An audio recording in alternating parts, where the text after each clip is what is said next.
Hi everyone. Today I will talk about gastroesophageal reflux disease or GERD. First of all, we must know there is lower esophageal sphincter. It is a sphincter between the lower part of esophagus and upper part of the stomach. When this sphincter is relaxed, the content of the stomach, especially the acid, will return back to the esophagus and causes heartburn, and regurgitation, which is the classical symptoms of GERD. So, there is many risk factors for develop GERD. One of them is obesity. So, obesity or elevated body weight, it also causes relaxing in the lower esophageal sphincter, and other risk factor is pregnancy and hiatal hernia. About 80% of patients with hiatal hernia has GERD. Smoking, alcohol, certain food like fatty food, spicy, chocolate, caffeine, or acidic food. All these, we'll talk about them in prevention. It's better to avoid them. And also there is a medication like calcium channel blocker and nitrate in older patients who have cardiovascular disease or angina or others may suffer from GERD because of their medication. Um, the diagnosis is clinically, mainly clinically. Um, the symptoms heartburn and regurgitation, and maybe others like asthma-like symptoms can present as asthma-like symptoms and chronic cough. So the diagnosis is mainly clinically heartburn and regurgitation more than 2 times per week, and there is a supportive investigation like upper endoscopy to assess the complication like esophagitis, and there is a gold standard test is called 24-hour pH monitoring, and there is also esophageal manometry. It is to assess the motility of the esophagus, especially before the surgery. And there is a barium swallow to detect the hiatal hernia or structure, one of the complications of the GERD, or to know other differential diagnoses like achalasia. Okay, the complication of GERD, the most common esophagitis, erosive inflammation, and maybe there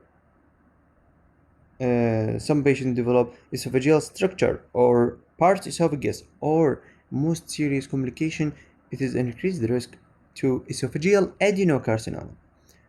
Okay, we have classification for esophagitis and the grading in this classification, LA classification.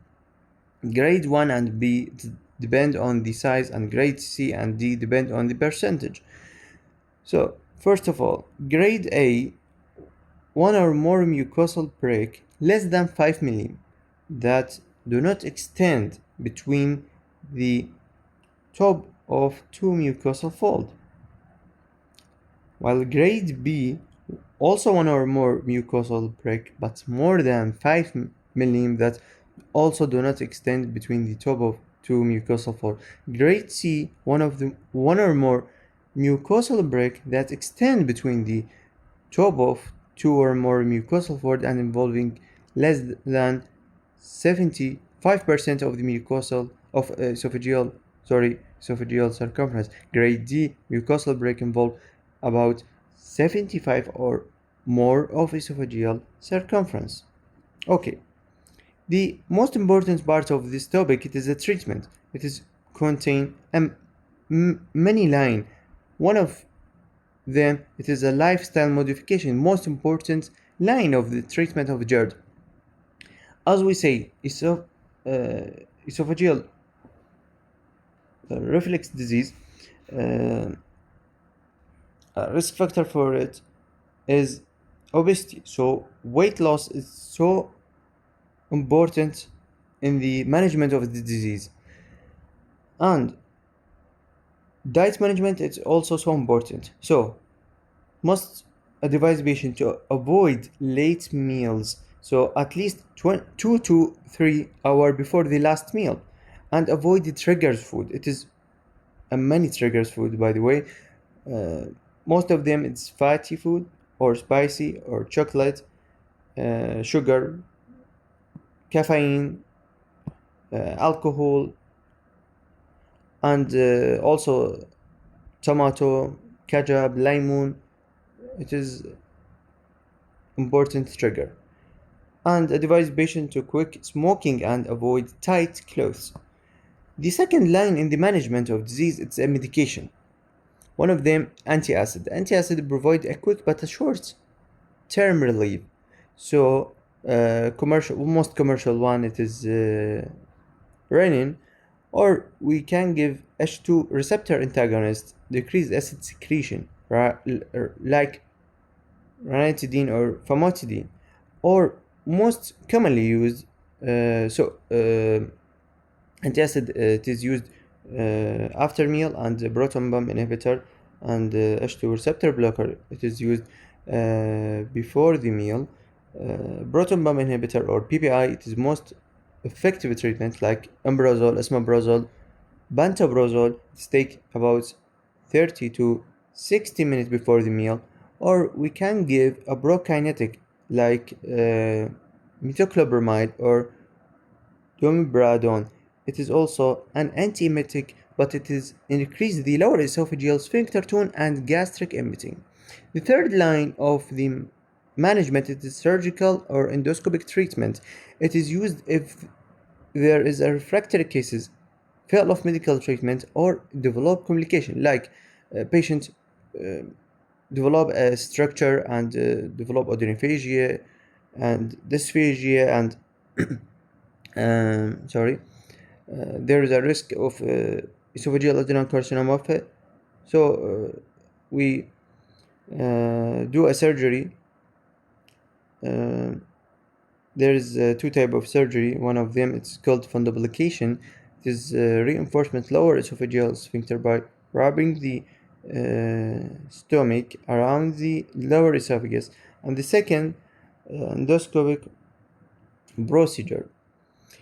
The most important last topic, it is a differential diagnosis for GERD. Differential diagnosis, as we know, it's presented as chest pain and regurgitation, heartburn. So there is many other disease confused with these symptoms like peptic ulcer disease, functional dysphagia, or achalasia. It's an esophageal motility disorder, cardiac cause like angina, biliary disease, IBS, irritable bowel syndrome. Okay, we have alarming feature need to further evaluation like dysphagia or denophagia, maybe develop structure, GI bleeding or anemia, weight loss, maybe develop esophageal adenocarcinoma, persistent vomiting onset after age 50. It is also an alarming sign need to uh, evaluation by investigation like upper endoscopy. So at the end of my speak, there's a key point. One of them, it's GERD. It's an chronic disease, so it need a lifestyle modification and some medication. Heartburn and regurgitation are the hallmark symptoms. Diagnosis is mostly clinically and may be supported by endoscopy or pH 24 pH monitoring. And untreated GERD can lead to serious complication. One of them esophageal adenocarcinoma. And this is all I want to talk about the GERD, and thanks for listening.